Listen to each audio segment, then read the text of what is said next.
From the Northway Bank Online Newsroom, I'm Gare McKenzie. This local and regional news update is brought to you by Northway Bank. Want a Northway Bank teller to keep in your pocket? There's an app for that. Now available for iPhone and Android. Download yours today. Northway Bank with 17 locations throughout New Hampshire. The people you know, the bank you trust. Member FDIC, equal housing lender. Conway police say bail has been set for two men who are charged in connection with a number of vehicle break-ins in Conway. Lieutenant Chris Burley says officers got a call shortly after 2 o'clock yesterday morning from a man reporting items have been taken from his van in the parking lot of Green Mountain Rifle Barrel.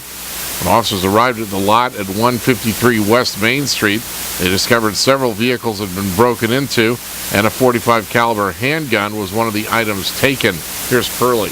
Initial search of the area allowed officers to contact 3 subjects on foot after discussions with them and investigation by both patrol officers and Conway Police Department detectives. It ultimately resulted in the arrest of 2 suspects for breaking into the cars as well as the theft of a firearm from one of the vehicles. Burley identifies the arrested men as being 19-year-old Tyler Diaz of Carol Ann Way in North Conway.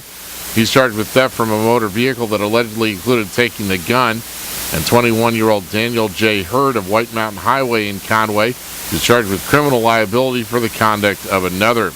Police allege Hurd acted as a lookout during the break-in when Diaz allegedly stole the gun. Here's Purley again.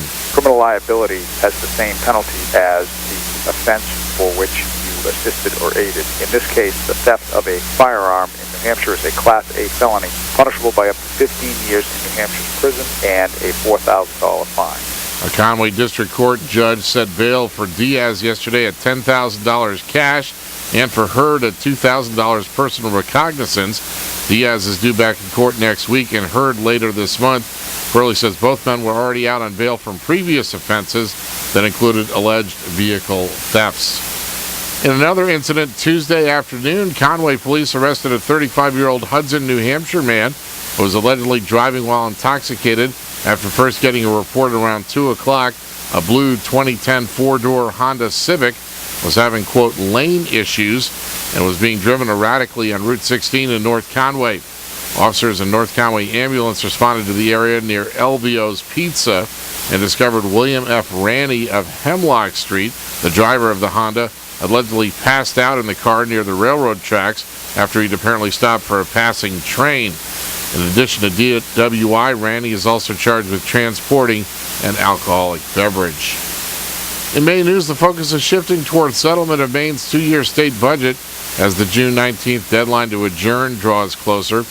Majority Democrats and Republicans made public yesterday some of their ideas about resolving the $6.3 billion spending plan, but they remain far apart in key areas, especially taxes. A plan to raise the state's 5-cent sales tax by a penny is being suggested. The Democrats are advancing changes to combat fraud and streamline municipal services delivery of general assistance to save money. Republicans say this is no time to raise taxes, but some of them are pushing higher levies on nonprofits. Democratic Senate President Justin Alfond of Portland says one thing is clear: the budget as proposed by Governor Paul LePage, quote, is not an option.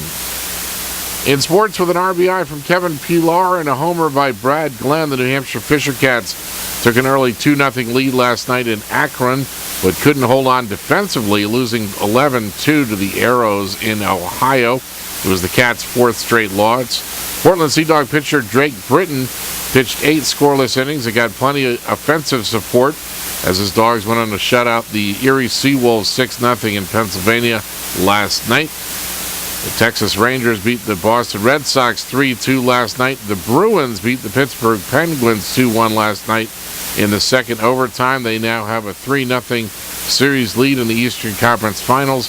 Game 4 is tomorrow night in Boston. In the weather today, cloudy, a slight chance of rain this afternoon. Highs around 70. Light winds becoming south around 10 miles per hour. Cloudy tonight. Rain likely mainly after midnight. Lows around 50. Lower 50s in southern Carroll County with light winds. And rain on Friday. Cooler with highs in the mid-50s. From the Northway Bank Online Newsroom, I'm Gare McKenzie.